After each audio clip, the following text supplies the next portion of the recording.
Welcome to Wealth Game, where we unlock the secrets of giants. Today, we plunge into the depths of Adam Smith's groundbreaking ideas in The Wealth of Nations. Why was Smith so enamored by the division of labor? Imagine a world where 10 workers revolutionize an entire industry from a single pin factory. Let's unravel this mystery together.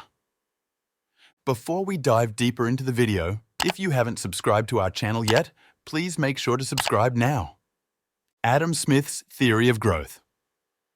Smith introduces The Wealth of Nations with a discussion on the division of labor, a topic that was fundamental to his theories. Indeed, it's fair to say that he was captivated by this concept. Why this fascination? Smith illustrates his point with the well-known example of a pin factory. He observed that 10 workers operating independently might only manage to produce around 200 pins in a day.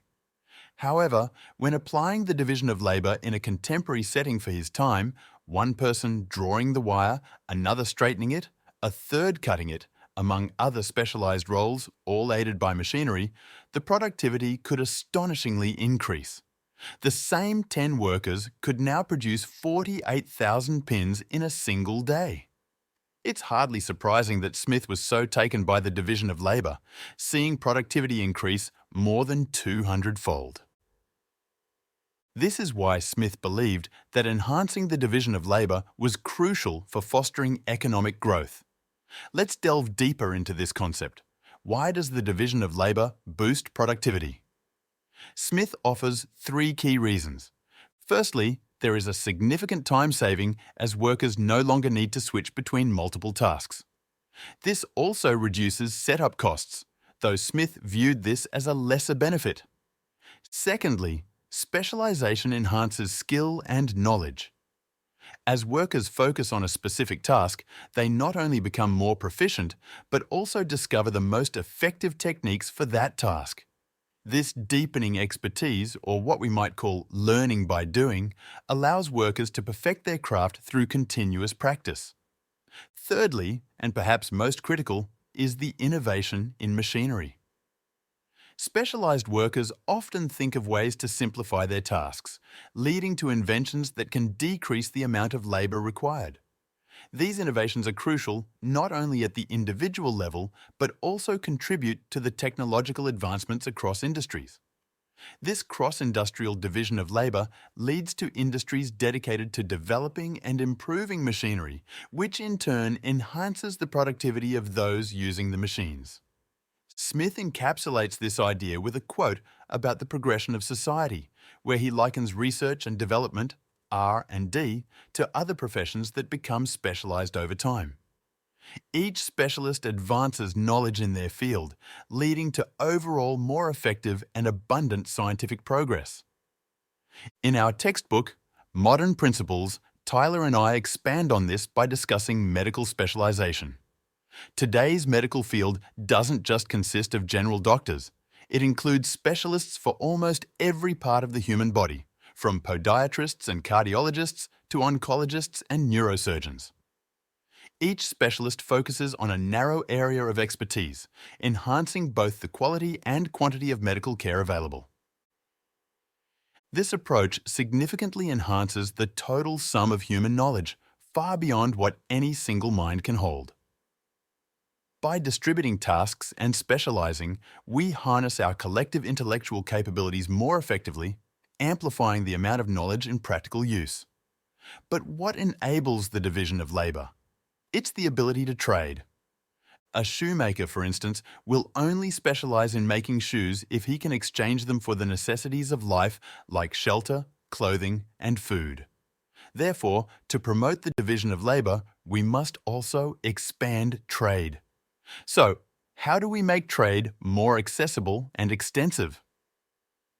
Adam Smith argued that the division of labor is constrained by the size of the market.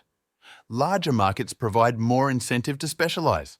For example, in a small town, you rarely find specialists like an ear, nose, and throat doctor because the demand for such specialized services doesn't justify someone focusing exclusively in that area.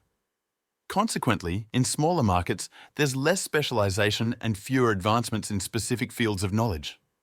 However, in larger cities, the greater demand justifies and even necessitates specialization, leading to significant improvements in efficiency and knowledge. Larger markets also encourage investment in machinery.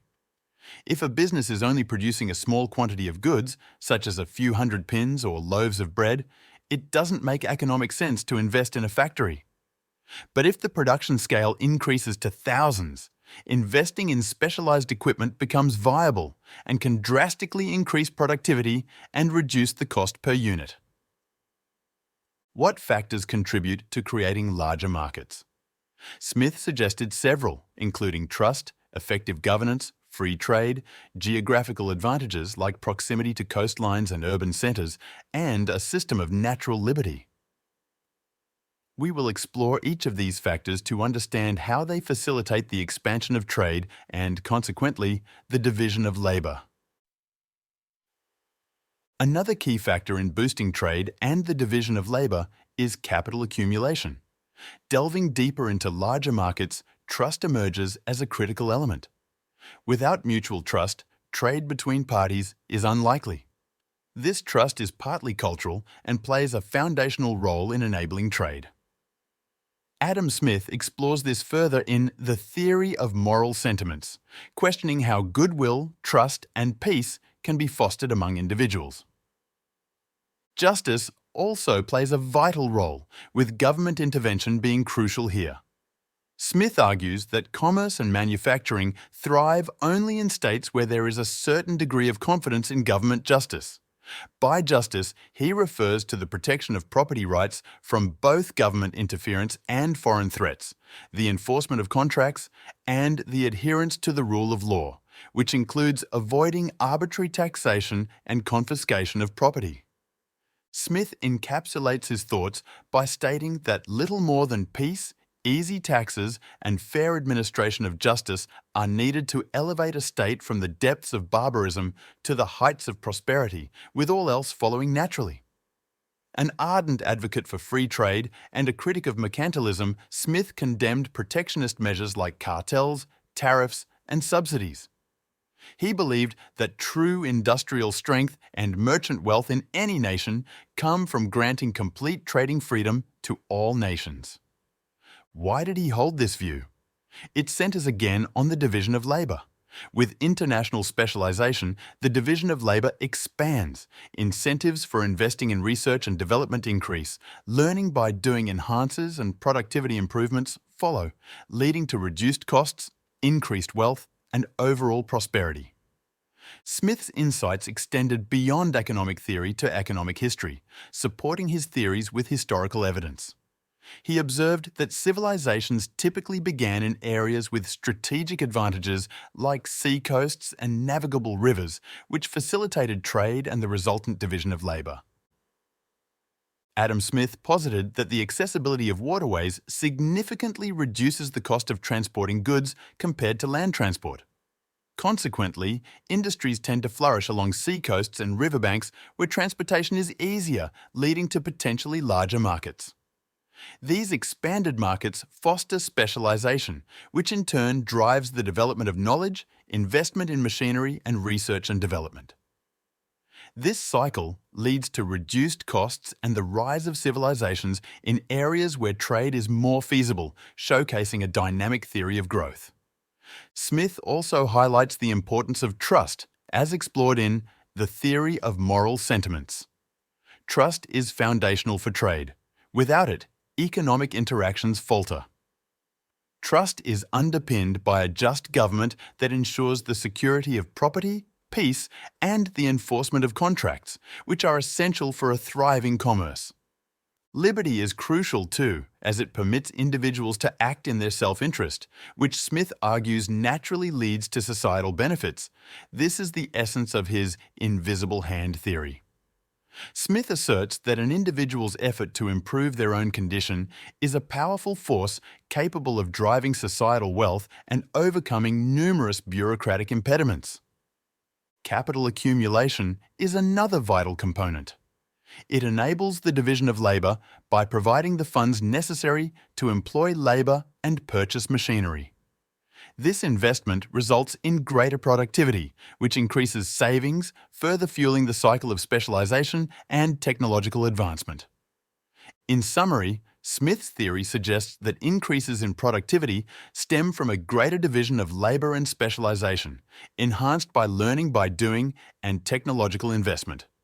These elements are supported by larger markets and capital accumulation, both influenced by policies that foster trust, good governance, and free trade. While Smith may have overstated the productivity gains observed in cases like the pin factory, his insights into the mechanisms of economic growth remain influential. In conclusion, Smith's theory shows that societal wealth grows through increased productivity driven by a greater division of labour and specialisation. These are supported by larger markets, technological advancement, and capital accumulation. His insights not only explain how economies expand, but also highlight the importance of conditions that foster trade and innovation. Thank you for watching Wealth Game. For more insights into economic theories and their practical applications, don't forget to subscribe and turn on notifications. See you in the next video.